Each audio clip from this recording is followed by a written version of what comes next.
Today we have with us Dr. Marty Smith and Dr. Race Foster of Foster & Smith Pet Supply Company.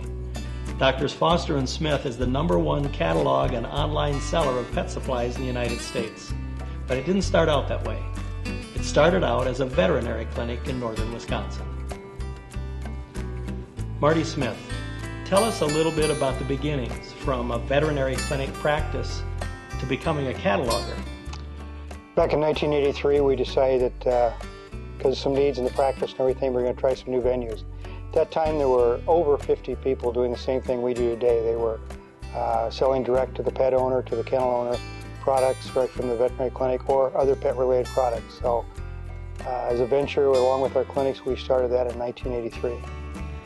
Race, you're not the only Foster that's been involved with Foster & Smith. Tell us a little bit about the Foster family background in the company.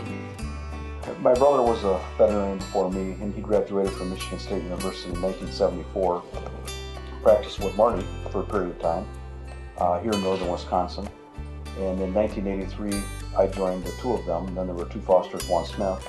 That was the year we started the mail order company. And unfortunately, my brother was also diagnosed with Lou Gehrig's disease, ALS, that particular year. And then in 1987, passed away, and we carried on the business.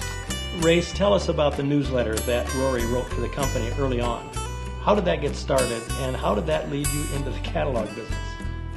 In the early 80s, newsletters were kind of a trendy, in vogue thing to do, and Rory, primarily because of his disease, didn't have the ability to practice. He was losing dexterity in his hands, and so he was kind of designated to be our writer for the newsletter.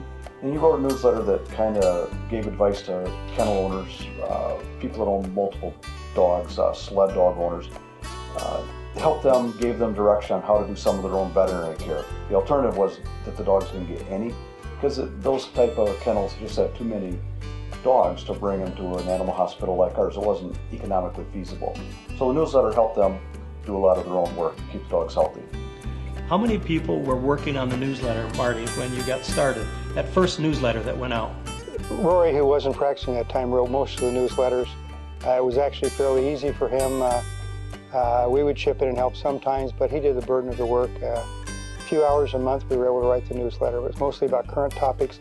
And I might add that not only did breeders use it, a lot of the data that we put out there to make things more economical were used by humane societies and animal shelters.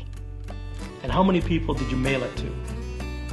The first one, first newsletter mailing was only 3,000 or 4,000, but after a few months we had up to subscription level about 11,000. And now you've got a newsletter being mailed. You've started a catalog company. You have to fulfill orders and put product on pages. How did you get the catalog started? How'd that work at first, Race?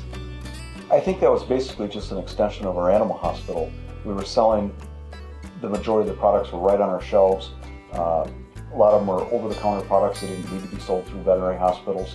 So what we basically did is we looked for names of people that looked like they would be pet buyers. We went to subscriptions to various magazines, looked at classified ads in the back, typed in the names manually, created our list, and then we just made address labels, put them on. We used to have pizza parties, get together, and we'd put 50,000 of them together and put in the mail, take them to the mail ourselves, and mail them out and wait for the orders to come in.